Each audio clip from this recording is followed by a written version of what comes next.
Hey everyone, and welcome back. Today, we're unraveling the story of a fabric so luxurious, so coveted, that it launched a legendary trade route and was a closely guarded secret for millennia. We're talking about silk. Its story is woven deep into the fabric of Chinese history, a tale of empresses, monks, and global trade. So, how did this shimmering thread change the world?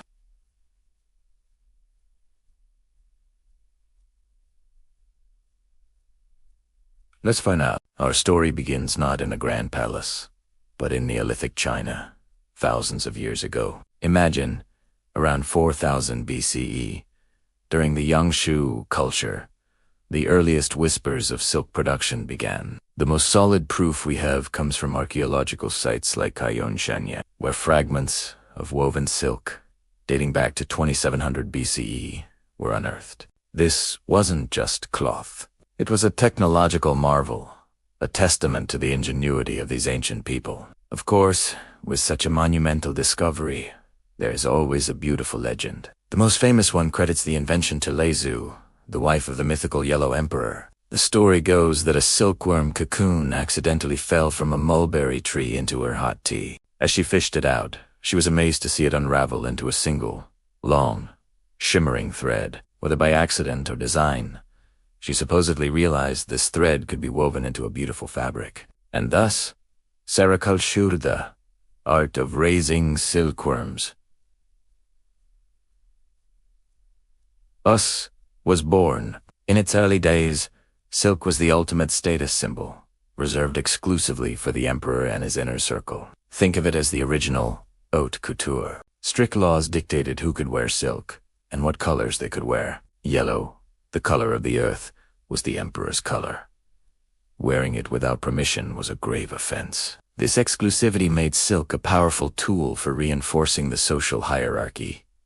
It wasn't just clothing. It was a visible declaration of power and prestige. As the centuries passed, the techniques for raising silkworms and weaving silk became more refined. Production scaled up, and silk's role in society transformed. It was no longer just for the imperial wardrobe. It became a crucial part of the Chinese economy. Imagine paying your taxes or receiving your salary not in coins, but in bolts of lustrous silk. It was a stable and valuable form of currency. It was also used as a powerful diplomatic tool. Gifting silk to neighboring states or nomadic tribes was a way to secure peace, forge alliances, and project the immense wealth and sophistication of the Chinese Empire. For thousands of years, the process of making silk was China's best-kept secret. The penalty for smuggling silkworm eggs, mulberry seeds, or the knowledge of sericulture out of the empire was death. This monopoly ensured that China controlled the global supply of this incredibly valuable commodity. But,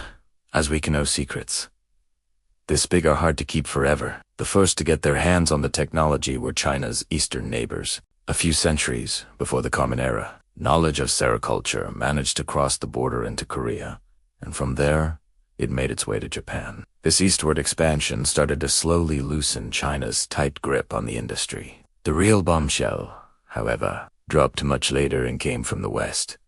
The story of how silk reached Europe sounds like something out of a spy movie. In the year 552 CE, two Nestorian monks, who had been doing missionary work in China, reportedly appeared before the Byzantine Emperor Justinian. They claimed they could acquire the secret of silk. On their next trip, they returned with the ultimate prize, silkworm eggs, cleverly hidden inside their hollow bamboo walking staffs. This single act of industrial espionage broke China's long-held monopoly and established a new silk industry right on the edge of Europe, in the heart of the Byzantine Empire. But long before the secret was out, the desire for silk had already reshaped the world. The insatiable demand for this Chinese luxury in places like Rome created one of the most famous trade networks in history, the Silk Road. This wasn't a single road, but a vast web of interconnected routes stretching thousands of miles, linking China with Central Asia, the Middle East, and Europe. Caravans of camels, laden with shimmering bolts of silk, would begin their perilous journey westward. But they didn't just carry fabric. In return, goods like gold, silver, precious stones, glass, and wool flowed eastward into China. More importantly, the Silk Road was a conduit for ideas.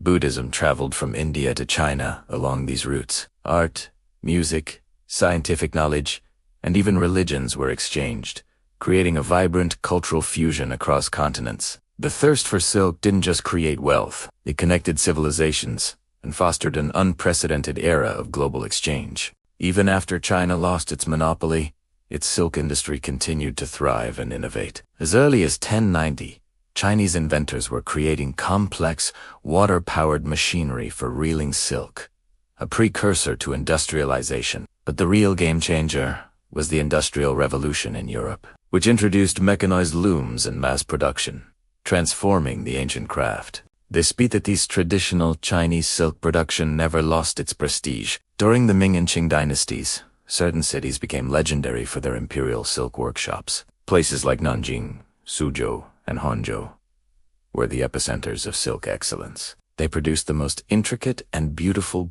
satins and damasks, often destined for the imperial court and the elite. These cities maintained a reputation for quality that was unrivaled, continuing a legacy that had begun thousands of years earlier. From a legendary discovery in a teacup to a global commodity that built empires and connected worlds, the story of silk is a testament to human ingenuity and the enduring allure of beauty. It's a thread that weaves through history, tying together art, economics, and culture in a shimmering, unbroken line. Thank you so much for joining me on this journey through the history of silk. If you enjoyed this video, please give it a thumbs up.